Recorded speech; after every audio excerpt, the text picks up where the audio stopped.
I'm James Gardner, host of Your History, Your Story, a podcast for everybody who loves stories about interesting people and events told by those who uncovered them from within their own family trees. This, we hope, will inspire you to discover and celebrate your history and your story.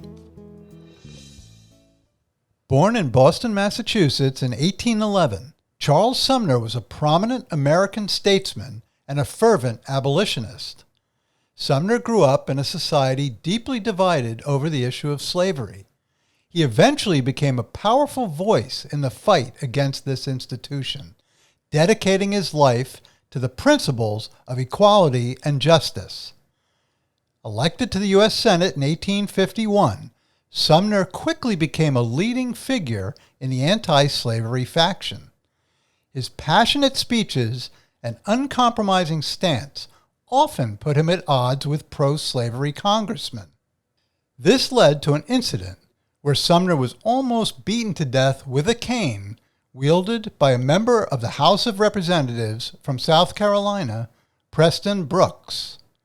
After recovering from his injuries, Sumner returned to the Senate and worked closely with President Lincoln during the Civil War, and was at Lincoln's bedside when he died following his assassination in 1865. For the remaining 9 years of his life, Sumner continued to serve in the U.S. Senate and fought tirelessly for the cause of civil rights and the equality among races. In this episode of Your History, Your Story, our guest is historian, teacher, and award-winning author Stephen Puleo. Stephen will talk about his recently published book, The Great Abolitionist, Charles Sumner and the Fight for a More Perfect Union, and will tell us why he feels that Sumner is one of the most significant figures in American history. I'd now like to welcome Stephen Puleo to our show. Welcome, Steve. Hi, James. Thanks for having me. I'm thrilled to be here. Well, I am very excited to speak with you. I remember as a little kid, I think I was in fifth grade, I had a history book. I think it was specifically on presidents.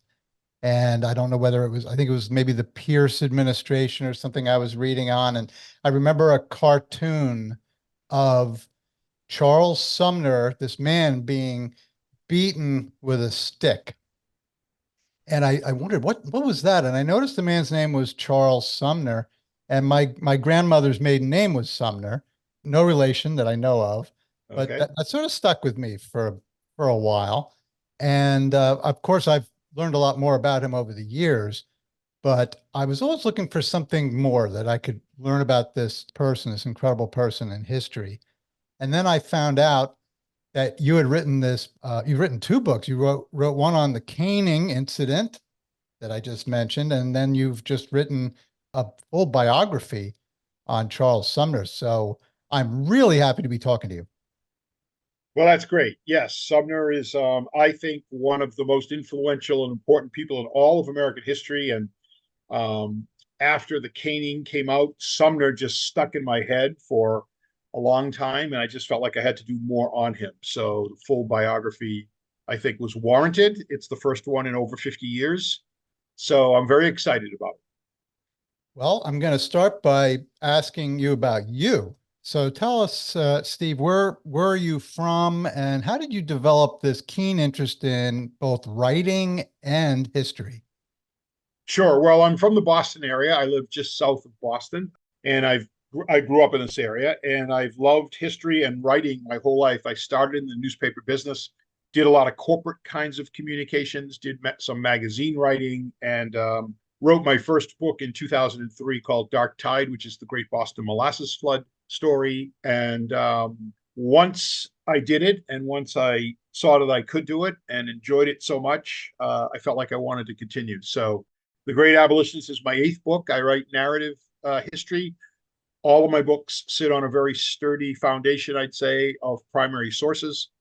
And I try to write a story so that the history kind of gets pulled along by this story. And I found out that readers really enjoy the style. And so I think even this biography, I call this almost a biographical history, because it's takes place during, I would say, the most tumultuous, polarizing, dramatic 20 years in American history, the 1850s and the 1860s, those 2 decades, which is the run up to the war, Civil War itself, and Reconstruction afterwards. And so you learn about Sumner because he's at the center of so many of these events and drives a lot of these events. But you also learn about these events so that the story kind of pulls you along, pulls the history along.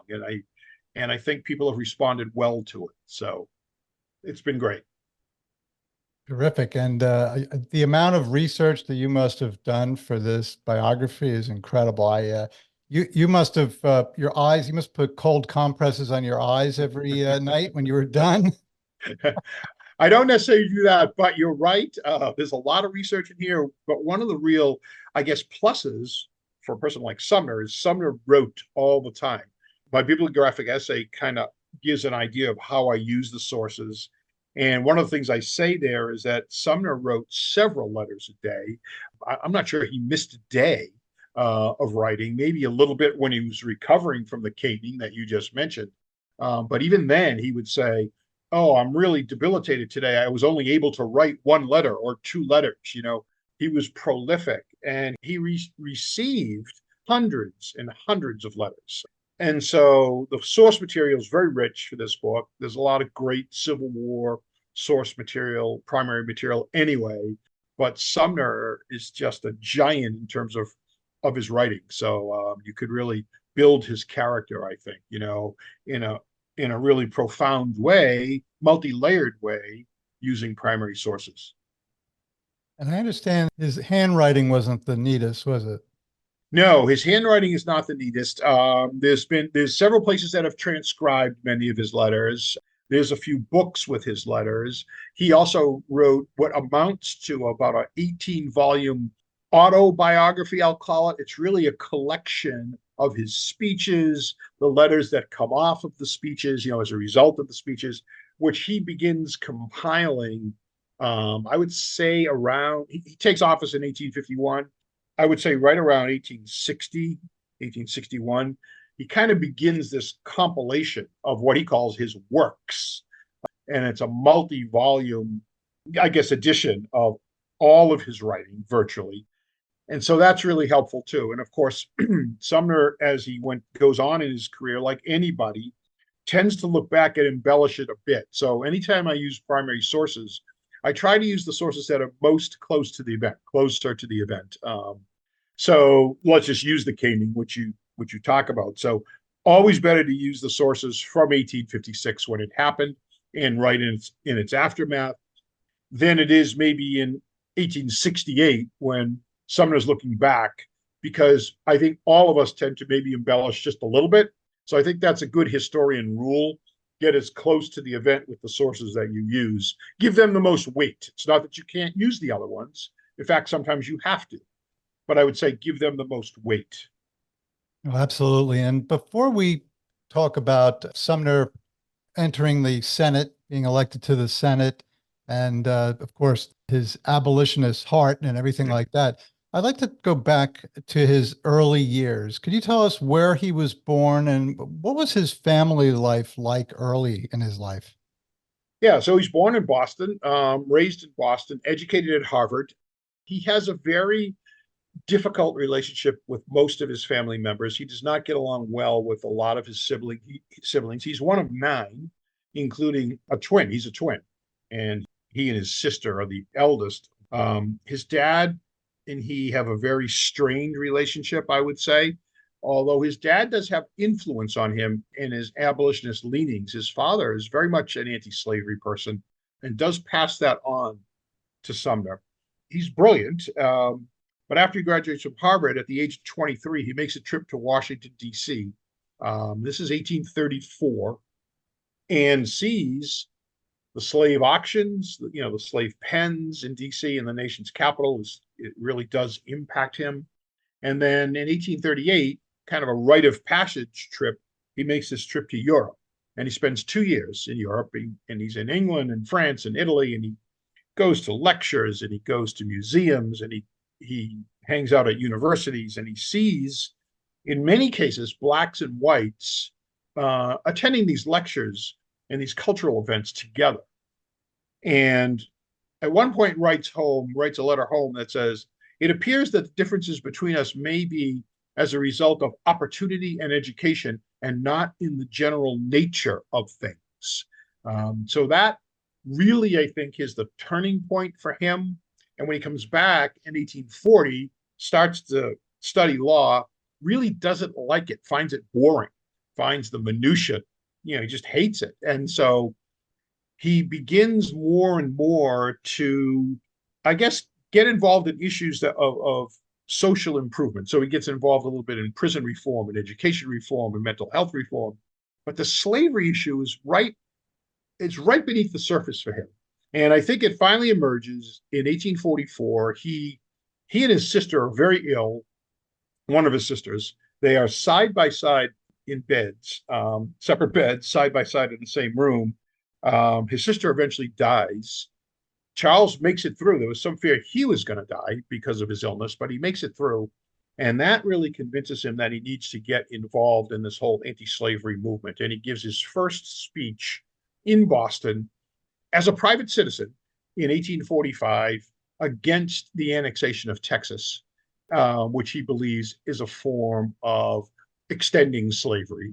And so he gives that like a fire and brimstone speech that really kind of launches him onto a national stage as an anti-slavery voice. So he's feeling compelled from his heart that this is just a very important thing, and that perhaps since his life was spared, that this is a mission that he needed to pursue. Yep, I think that's right. Both anti-slavery and equal rights. So he does not untether those two things. He fights for those when it's not popular to do either, but particularly the equal rights piece is very unpopular early in his career. But you're right. He does have this epiphany of sorts, I think, as a result of that illness. So he has this compassionate cause that he's pursuing, but at the same time, you're saying it was not necessarily popular. But in addition to perhaps his views on slavery were unpopular then, his personality was a bit prickly too, wasn't it? Great word that you use, prickly, and I think it's appropriate. Yes, he's a difficult guy to get along with. He's humorless, he's imperious, he's condescending in many ways, arrogant. His friends can only take him in small doses. There's no question about that. One of his friends says, if you told Charles Sumner the moon was made of green cheese, he would spend 3 hours arguing with you logically as to why that could not be the case. So humor threw him for a loop. And his friends gave him a hard time about that. He actually breaks with friends several times, doesn't speak to them for years in many cases, when he feels slighted. So he has this really difficult time getting along with people. There's exceptions. Henry Wadsworth Longfellow and him are friends, constant friends. And so there's a couple of those exceptions, but he's not, the typical, would you like to go out and have a beer with Charles Sumner? Probably not. Maybe not the best beer guy to go out, but in some ways, it also, this kind of inability to develop, I guess, alliances and friendships in a way helps him stand tall when he's the only voice, or I'd say the loudest, most unwavering voice, anti-slavery voice, for 2 decades. If you look at this period of time, 1851, when he takes office, he dies in 1874, but he's still in office. So if you take from 1851 to, let's say, 1870, Charles Sumner is the loudest, strongest, most unwavering anti-slavery, equal rights voice in America, bar none. It's not Lincoln. It's not William Lloyd Garrison. It's not Maria Weston Chapman. It's not even Frederick Douglass.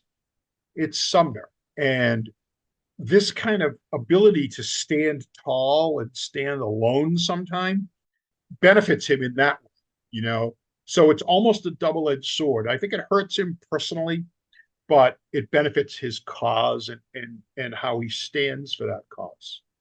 And I think you mentioned in the book that he's somebody who he enjoyed adulation, but he was often very unpopular, and because he was prickly, it was hard to get too close to him. But even though he enjoyed adulation, he was not somebody who would waver just to get the adulation. No, I think that's right. He does enjoy it. There's no question about that. But I will tell you, he is unbuyable. He is unbribable. He does not seek ill-gotten gains. And I never once saw him really waver on a political issue, or I never saw him waver on a principle, let's put it that way, for the sake of political expediency. You just don't see that with Sumner. And I think that is really a tribute to him. So you're right. He likes adulation. He gets some adulation as time goes on and people kind of come to his point of view, but he does not seek it, for the sake of adulation. He does not compromise his views. Now, when Sumner actually entered the Senate, what actually propelled him into the Senate? What event was that? Yeah, so he's elected to the Senate by the Mass Legislature in 1851. You'll recall that there were no direct elections of senators, not until 1913. So it's the legislature that elects U.S. senators. And it comes right off of Boston returning its first fugitive slave back to bondage as a result of the fugitive slave law that's passed as part of the Compromise of 1850. So Thomas Sims is a slave from Savannah, Georgia, who stows away on a brig, comes to Boston, hides for a while he's in Boston, and then is captured when slave hunters come on the streets of downtown Boston. And the fugitive slave law, which Sumner abhors, requires northern states, free states, to assist slave hunters, their militia, their police, their court system. And so Sims is captured and is sent back to slavery. So here's this kind of symbolic Boston, the birthplace of liberty, American liberty, sends its first slave back in 1851. And the abolitionist community is outraged, more outraged when they find out he's given 39 lashes on his bare back, which is the penalty for running away. But it's happening, and it happens right in the midst of this Senate struggle in which a lot of the leading candidates for U.S. Senate, this is to replace Daniel Webster, who's gone into the cabinet, they can't get enough votes in the legislature. So Sumner starts to emerge as this dark horse candidate over this months-long process, particularly in the House, mass House of Representatives, to elect a new senator. And so Sims is sent back in April, and several days later, it's Sumner who gets the votes to be the U.S. senator from Massachusetts. Now, this is a radical move. One of the quotes was there were scowls on State Street in Boston because, the merchant class, I would say moderate class and conservative class did not want this radical abolitionist to represent them in the Senate. And all of a sudden he comes out of nowhere to do so. So that's how he gets elected the first time. Yeah, just to clarify on the fugitive slave law, the free state, people in the free state were not just required to let the slave hunters take the slaves back. They actually had to assist. That is correct. Back the slave. Yes, the police did, the militias did, the court system had to, there's a quick, almost cursory hearing that's given that the escaped slave has to have, although he's not allowed to testify on his own behalf. Judges are awarded $5 if they free him and $10 if they return him to slavery. So there's kind of like a built-in bias. So the court proceeding is very much a show trial, a show proceeding. Virtually every slave that's recaptured, is sent back. And so Boston is really horrified, the abolitionist community, but I also think some of the moderate community is really horrified when he is sent back. So it's one thing to have this almost ambivalent view of slavery if you're in Boston, meaning it's happening somewhere else. Yes, we're benefiting from it in our textile business up here because we get all this cotton. I guess that's one way to look at it. But For the most part, it seems to be working. There's this fragile balance between North and South.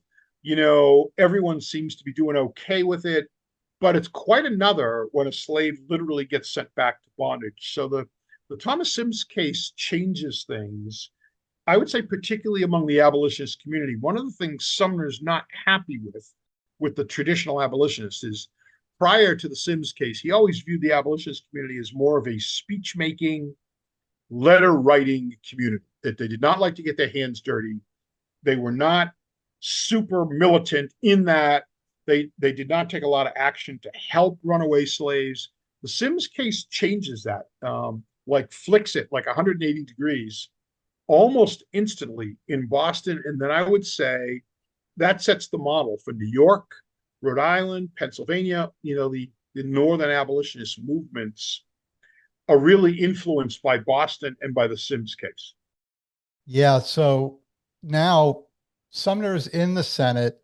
Now it's about 5 years later, approximately, we get to the caning, which is what we started this conversation with. A terrible, brutal event. Tell us about what was going on with Sumner and why Preston Brooks, he was the perpetrator, why Preston Brooks actually lost his temper and really beat Sumner within an inch of his life. What was going on in the country and what was going on in the Senate that time?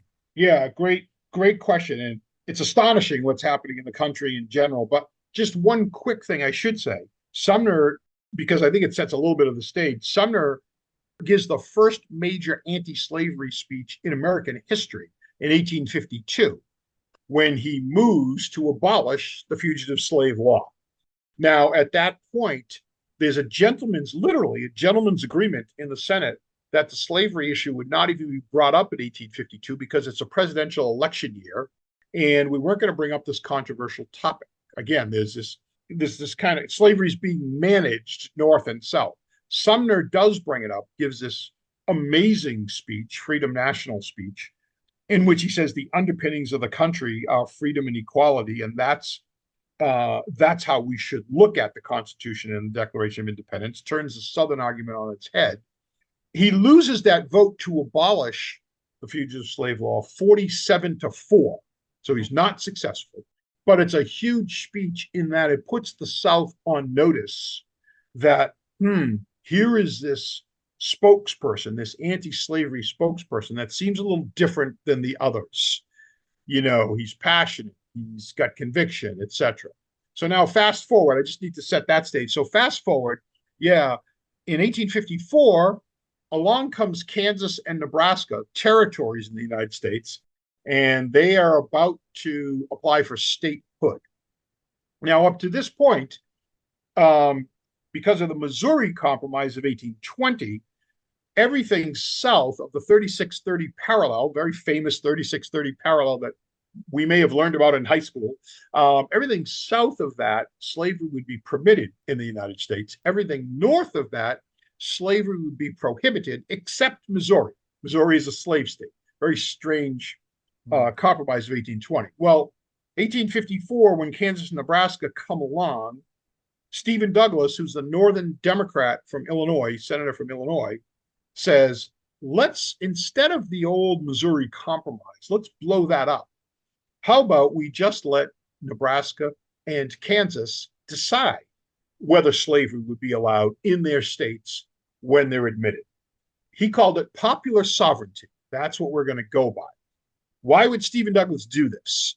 Because he has his eye on the presidency. He's a Northern Democrat.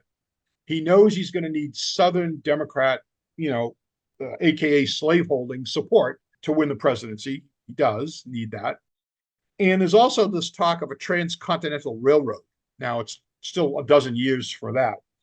But the South wants the eastern terminus of that railroad to be in Missouri, St. Louis, the slave state of Missouri.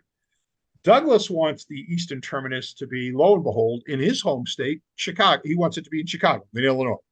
So he knows he's got to do some horse trading with the South.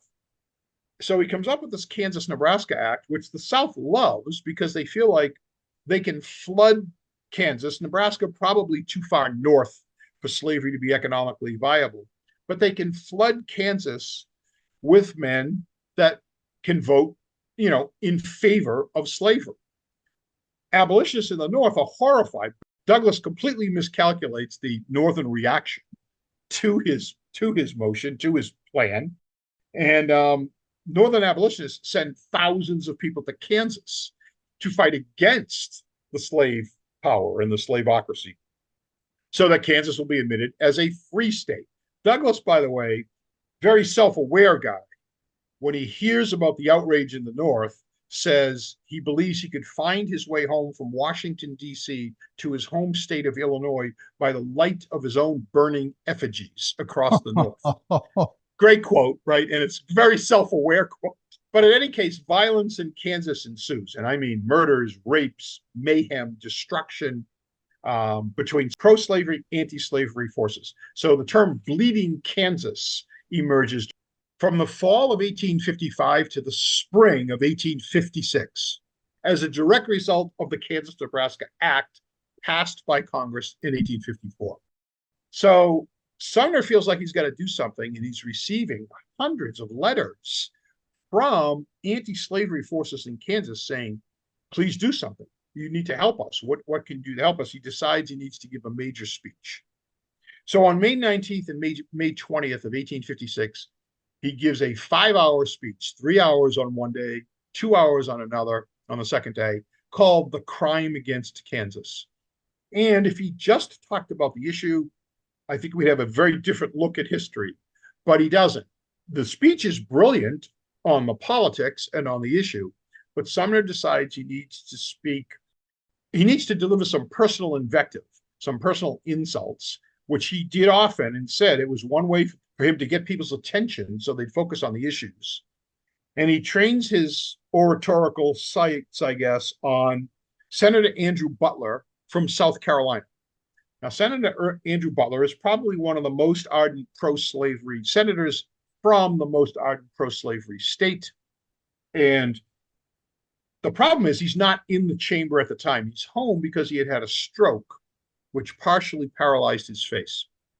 So Sumner is giving his speech, and he says, let's look at this man, Andrew Butler. He has a mistress who is polluted in the eyes of most of us, but beautiful and chaste in his eyes. I am talking about the harlot slavery. So he kind of goes after him and views slavery as his courtesan, as his harlot. And then later makes fun of the stroke that Butler had and said he expectorates every time he speaks, and every time he opens his mouth, out flies a blunder. Almost a double meaning there that Sumner uses. So after that 5-hour speech, the South is apoplectic. They're outraged. Even the Northern senators are like, whoa, he might have gone too far here. But the person most outraged is the congressman from the Edgefield section, western section of South Carolina, Preston Brooks. Not only is he outraged that Andrew Butler is from his same state, but Andrew Butler is Brooks's second cousin. So he feels like he needs to take revenge and to avenge Brooks's honor. Thinks about a couple of things. First, he thinks about challenging Sumner to a duel. His colleagues say, no, duels are only for gentlemen. Sumner does not qualify as a gentleman. You can't ask him to duel. Someone else asks, how about you come outside and maybe settle this like men? Would that be a thing to ask Sumner? Somebody else said, nope, Sumner will tell you to come to his desk. And so finally, Brooks makes this decision. And on the morning of May 22nd, 1856, the Senate has adjourned for the day. It's about right around noontime. The Senate has adjourned for the day. Sumner is still at his seat in the Senate chamber, head down. He's a big guy, 6'4", his legs tucked under the desk, which is manacled to the floor, those desks were. And he's signing copies of his Crime Against Kansas speech, which was pre-printed. So franking, as it's called, it was going to go out to his constituents. Brooks comes into the chamber with a cane. He used a cane because he had been the victim of a duel way back in 1840, got wounded in the hip. So he's using a cane and sits down with a couple of his colleagues while a woman in the chamber is talking to the sergeant at arms. Brooks says, I couldn't do what I came to do with a lady present. would be totally unchivalrous. So she talks for about 10 or 15 minutes with the sergeant of arms, leaves, and then Brooks walks down the center aisle. Sumner's head still bowed as he's signing these copies of his speech. Brooks gets to Sumner, literally says, "Mr. Sumner." Sumner looks up, Brooks raises his cane, and Brooks says, "I have read your speech over twice. It is a libel to my state and my kin." And bang, slams the cane on the top of Sumner's head as hard as he can. Sumner's head explodes in blood. And with that, Brooks kind of loses it. The bloodlust, I think, really overtakes him, and he begins to beat Sumner again and again and again. Sumner's kind of trapped under his desk with his legs, wrenches the desk from its manacles, like he's trying to get away, and kind of topples over as he does that.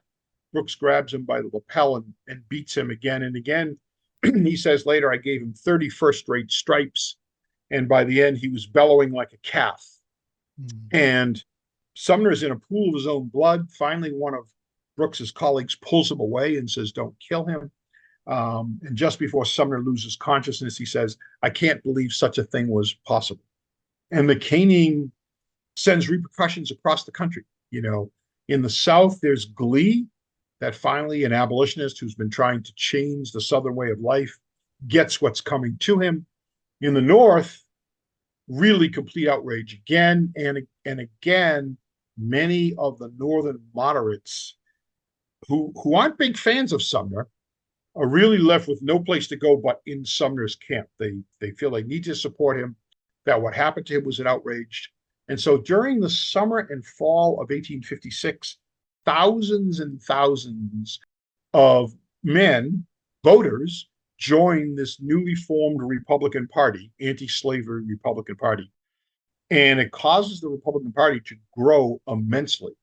And they put their first presidential candidate up in 1856, John C. Fremont. He almost wins. He comes within a hair of winning. James Buchanan wins it because he lost a couple of northern states. But the South sees that a candidate who wins every state in the North could become president without a single Southern electoral vote, which is what happens in 1860 with Abraham Lincoln. So the harbinger is in 1856, and the growth of the Republican Party, this anti-slavery party, is almost a direct result of the caning. In fact, as Sumner's trying to get back to the Senate, he's injured terribly. As he's trying to get back to the Senate in the summer and fall of 56, his colleagues are writing to him and saying, "Don't rush back. Please get well. Your vacant chair speaks more effectively than even you can."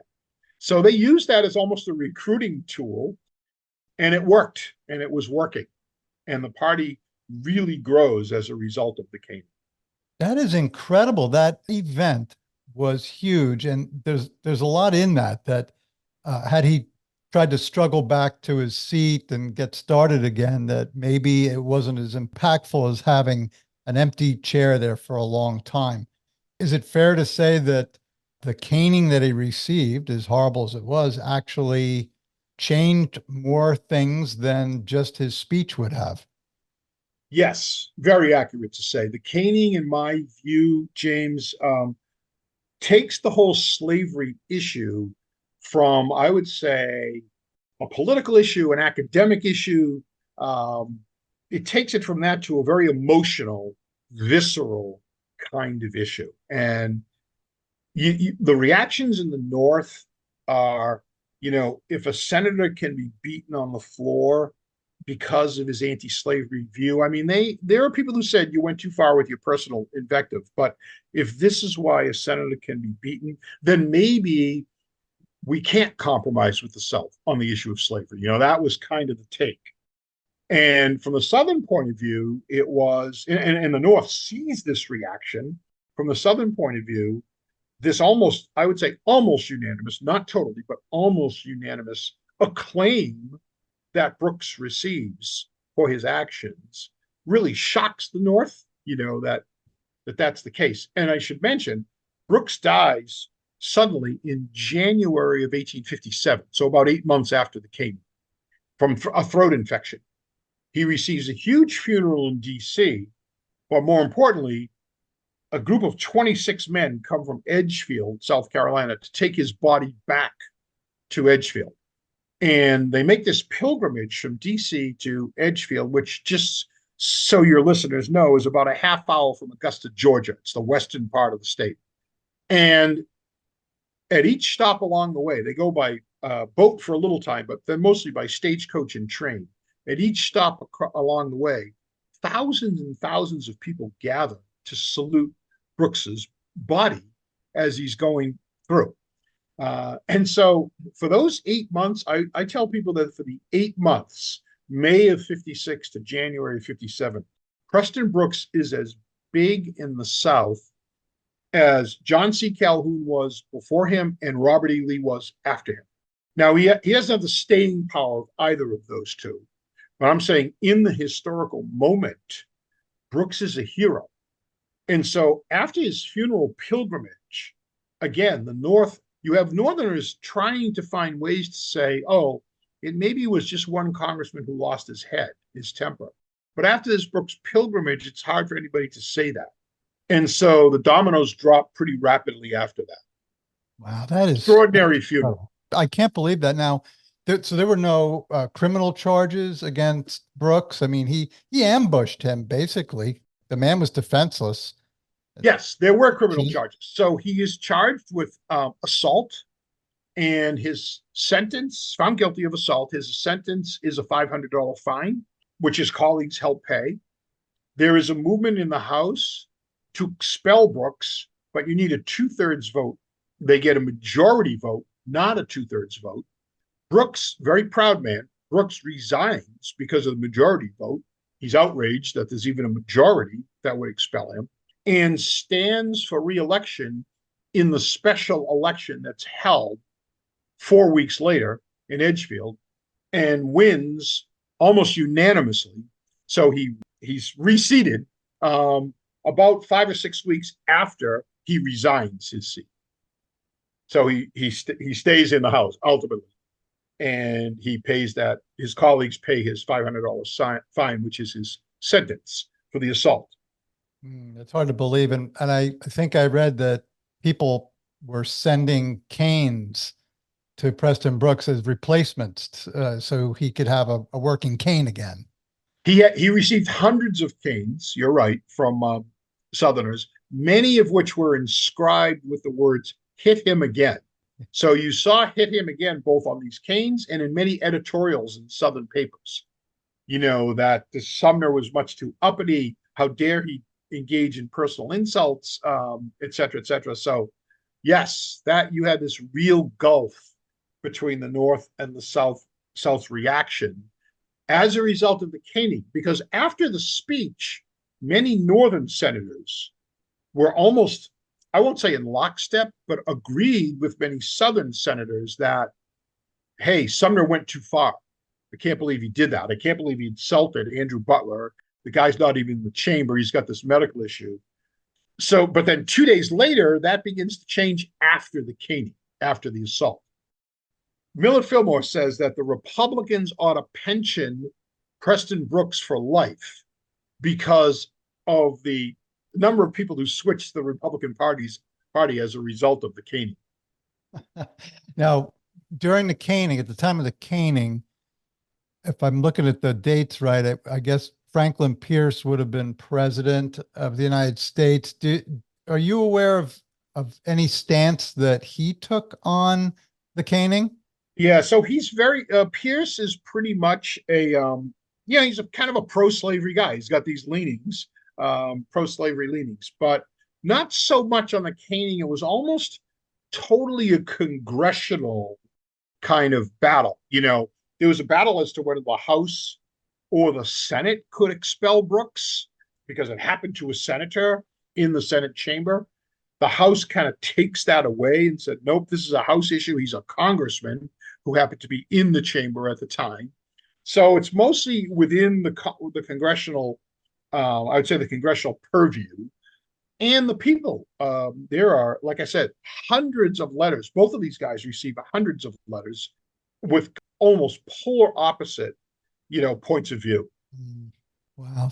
So eventually Sumner returns to the Senate. He's gone for how long is he out for? Yeah, so he is essentially gone. There's a day here and there when he's able to get back, but he's essentially gone for about 3.5 years.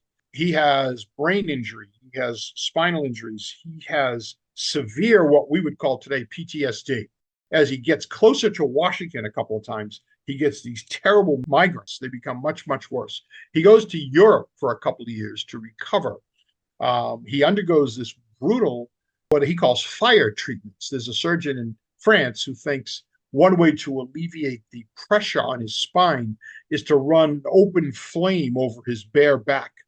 And Sumner endures, he's, as he calls it, burned 5 or 6 times during 1858. And, just endures this terrible kind of cure, which is almost worse than the beating he receives.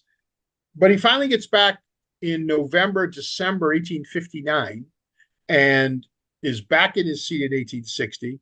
And lo and behold, delivers the last major anti-slavery speech in American history in June of 1860, called The Barbarism of Slavery, where everybody was awaiting to see, would Sumner have his same fire and brimstone, his same vigor? And he does. He delivers this all-out assault on slavery, and has not really hasn't lost an inch in the way he comes at it. But it's the last major anti-slavery speech in American history. There are none in the summer and fall of 1860. Lincoln's elected in 1860, and the South begins to secede. And then, of course, Fort Sumter and the Civil War. So it's fitting, I think, that Sumner delivers the first and last anti-slavery speeches in American history. Hence the great abolitionist for sure. Yeah, I think so. A lot of courage in many ways. I mean, again, his personality he wasn't the most diplomatic person in the world, but he stood firm on his beliefs and he went all the way with them. So let's just talk about Charles Sumner and his relationship with Abraham Lincoln. So yeah, first of all, from what I understand, they were actually both the same height, 6'4", which meant in those days, they were like huge above everybody else, it seems. So what was their relation like? And what about their personalities compared? yeah, no, it's great. A large part of this book, a large part of The Great Abolitionist is the relationship between Lincoln and Sumner. It's a pretty extraordinary relationship, although it's fairly short. They don't meet until March of 1861, when Lincoln comes to Washington to be inaugurated. And of course, it's a 4-year friendship for the most part. Lincoln's assassinated in April of 1865. The two men become very close friends. They did not start out that way. Sumner has some suspicion about how this, backwoodsman, Sumner's an elitist. He's a Northeast Harvard elitist. He has some questions about how this backwoodsman from the Midwest is going to be able to handle the presidency. No question about it. But I think they both really learn from each other. So Lincoln learns from Sumner, I think. First of all, about foreign policy. Lincoln has almost no foreign policy experience. Sumner has a lot, and a lot of contacts because of his visits to Europe. So Sumner helps him there. But he also learns from Sumner, I think, the importance of strong moral courage, despite the politics. He does teach Lincoln some of that. While Lincoln is debating, for example, when to issue the Emancipation Proclamation, Sumner is relentless in his ear that he needs to do it quickly, that he needs to make the war not just about preserving the Union, which Lincoln started out as wanting to do, but also to eradicate slavery. It takes Lincoln a little longer to get there. It takes Lincoln probably until later in 1861 to get there. Sumner is there from the beginning, from Fort Sumter. This has to be about eradicating slavery. So he's in Lincoln's ear for that. He's also in Lincoln's ear a bit in early 1862, spring of 1862, so before the Emancipation Proclamation, when Congress finally passes the law to abolish slavery in Washington, D.C. So Sumner, very important piece of that, is saying, listen, we're fighting the South, we're fighting slavery. How does it make sense that we allow slavery in the northern capital, in the federal capital? Mm-hmm. So Congress passes a law to abolish slavery. It's the first, by the way, law passed in American history to abolish slavery anywhere in the continent. And part of it requires that DC slave owners are compensated. It is the only time in American history that slave owners were compensated, by the way. So Congress passes the law. Lincoln takes several days to sign it. And Sumner is furious with Lincoln, doesn't know why. Lincoln's like, well, I want to make sure that the slave owners from DC are being compensated enough. Are they being given enough time to make this change, in their economic situation? And so finally, Sumner visits him in the White House and says, do you know who the largest slave holder in America is? And Lincoln says, who? And Sumner says, you. There are 3,000 slaves in the federal city, Washington, D.C., that you have the authority to free right now by signing this law, and you should do that. So he does. So Sumner constantly pushes Lincoln in that sense. The flip side is Lincoln teaches Sumner a lot too. For instance, he teaches Sumner about the importance of humor and how you can use humor to sometimes help your cause. And to your point about them both being tall, both being 6'4", when they first meet each other, Lincoln receives Sumner in the Willard Hotel in Washington, D.C. And it's March of 1861. Sumner walks into the room. Lincoln says, wow, look at that. Look how tall you are. You're as tall as me. Let's stand back to back to see who's taller. Sumner is completely taken aback by this, has no idea what he's trying to do, can't handle it, and then gives some kind of statement that goes, Mr. President-elect, instead of uniting our backs, let's unite our fronts against the slaveocracy. Something like that. Has no idea how to use humor. Lincoln, of course, uses it a lot in his career. And so Lincoln, I think, helps soften Sumner in that regard. Two, Lincoln teaches Sumner that sometimes politics are necessary.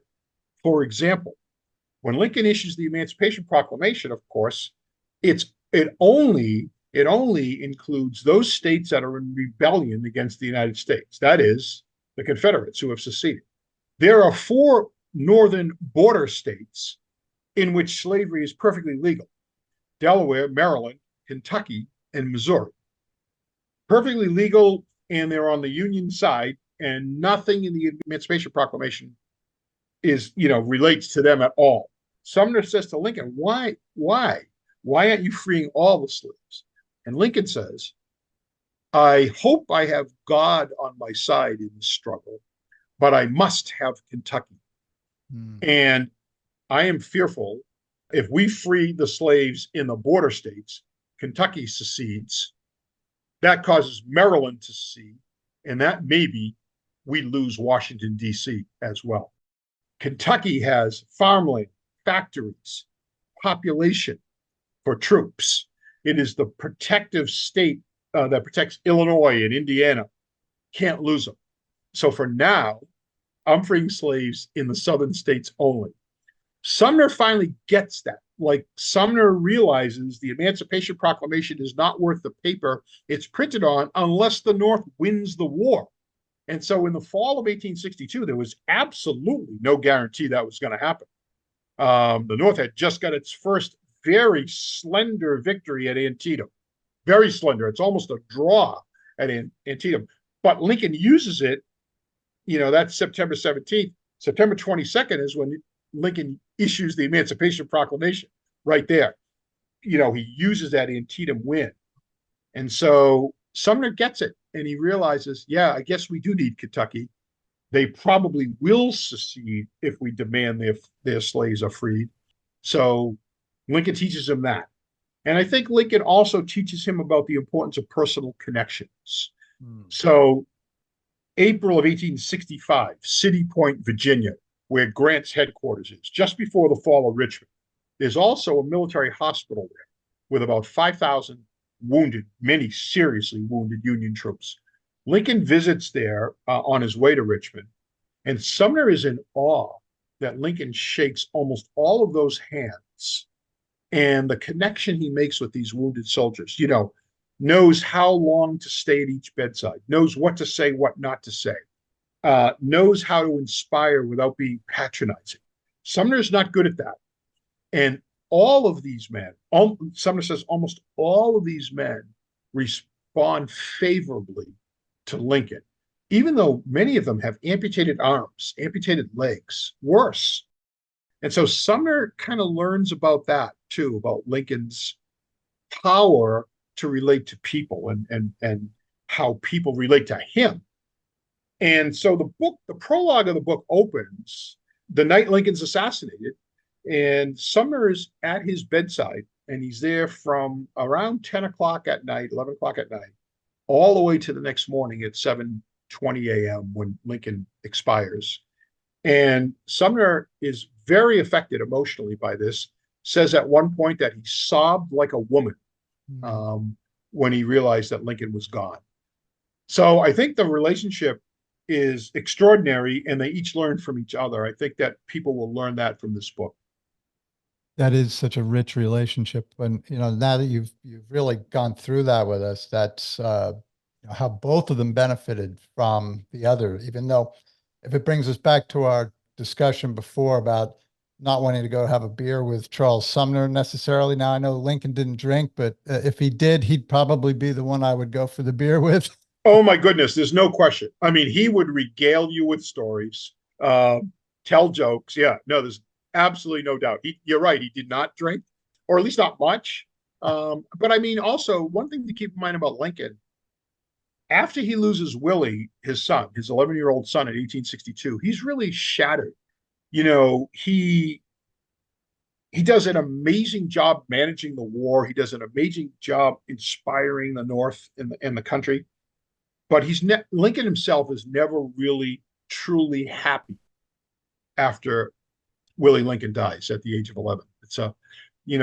He's a tragic hero, not just for his assassination. He's got that other piece in 1862 that just lingered over him and for the next 3 years until he dies.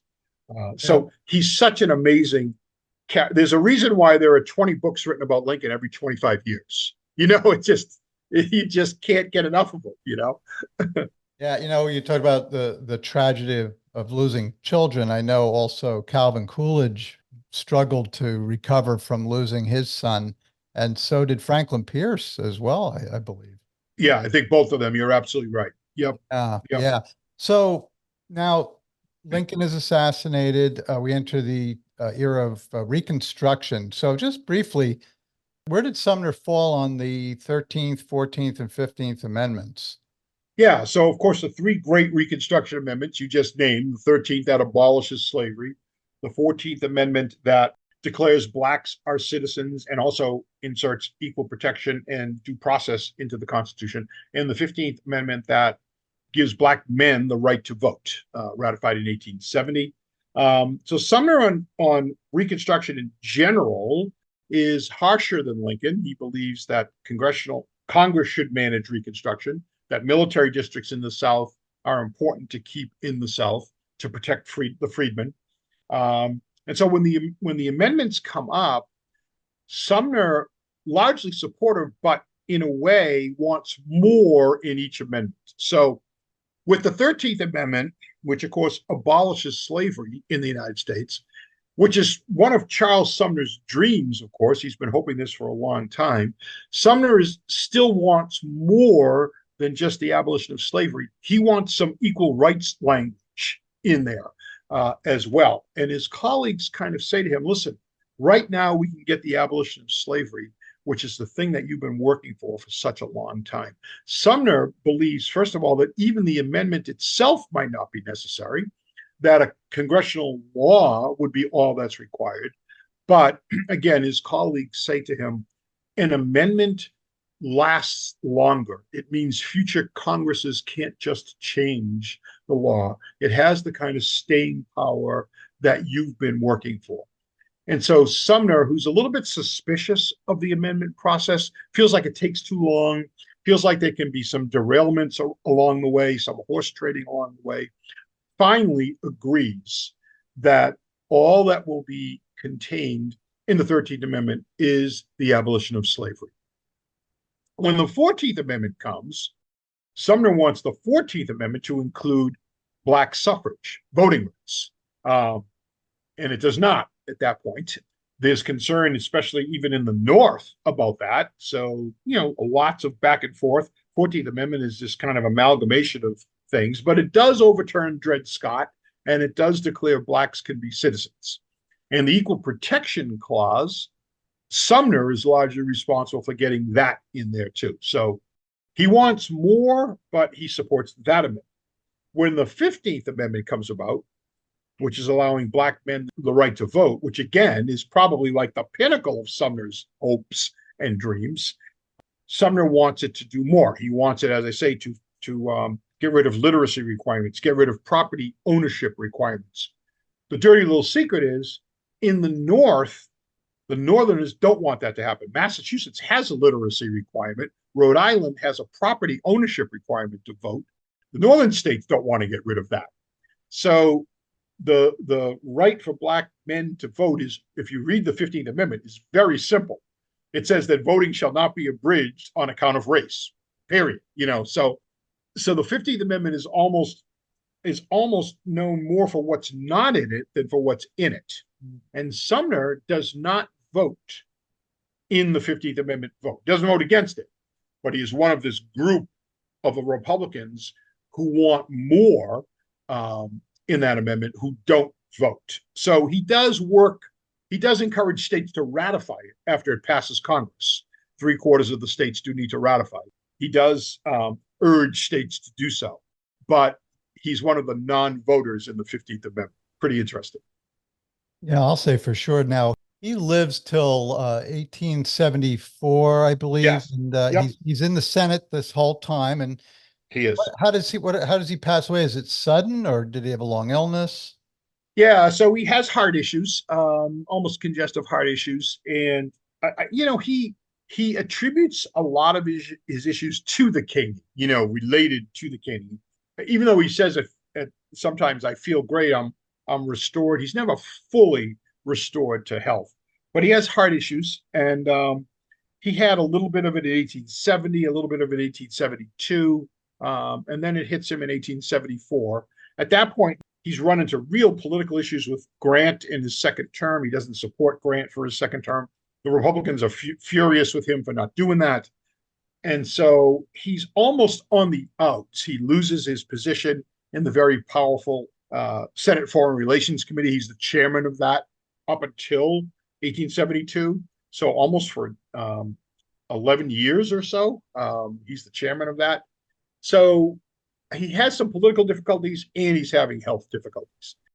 And he dies in 1874. So, but he's in the Senate when that happened. He's in the Senate for those 23 amazing years. Yes, certainly an incredible American abolitionist. I'm so glad that you wrote this book, The Great Abolitionist, Charles Sumner and the Fight for a More Perfect Union. Steve, if there was something that you could learn about Charles Sumner that you did not pick up in your research, that maybe you could actually go out for a glass of lemonade with him or something. And is there something that you would want to ask him that you didn't come up in your research that you wonder about him?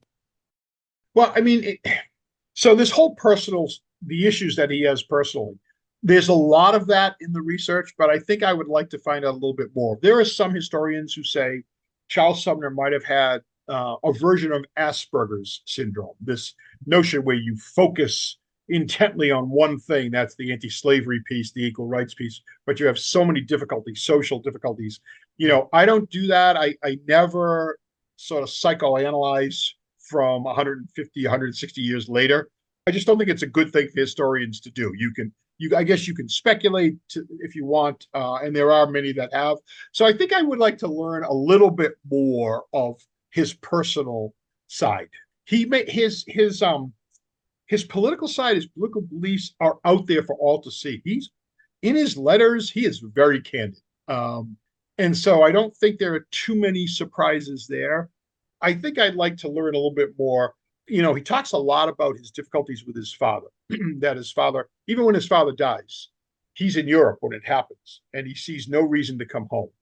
He doesn't have that kind of relationship. So I feel like I would like to talk to him a little bit more about that if I had that opportunity. I can't make it up like a fiction writer.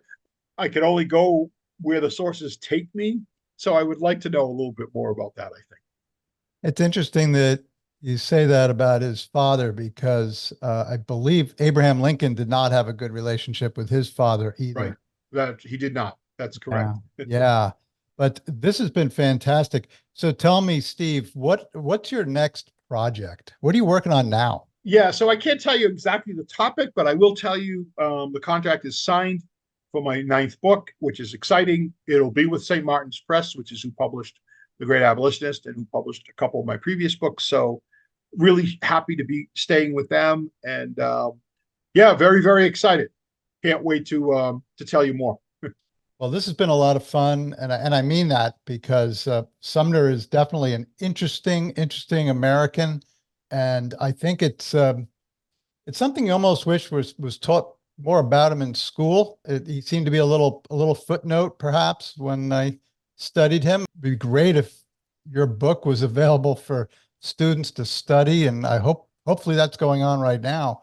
And I hope so too. And I'll just kind of close it with this. I put Charles Sumner in that very small group of amazingly influential non-presidents in American history. And that group is Alexander Hamilton, Benjamin Franklin, Susan B. Anthony, and Martin Luther King Jr.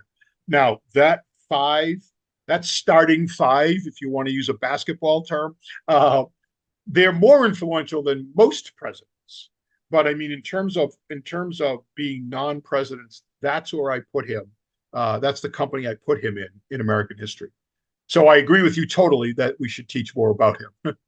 Absolutely. Well, thank you again, Steve. This has been a pleasure, and all the best in your future endeavors. And would you consider coming back and talk to me about the Great Molasses Flood of 1919 sometime? Of course. It will be fun, James. Thank you so much. Sticky business, right? I guess so. Absolutely. All right, Steve. Thank you very much. Thanks, James. We'll talk to you soon. Bye-bye. Yeah, bye-bye. Thank you for joining us for this episode of Your History, Your Story. You can connect with us on Facebook and YouTube at Your History, Your Story, or on Instagram and Twitter at YHYS Podcast. We'd love to hear from you if you have any questions, comments, or a story to tell. Be well and God bless.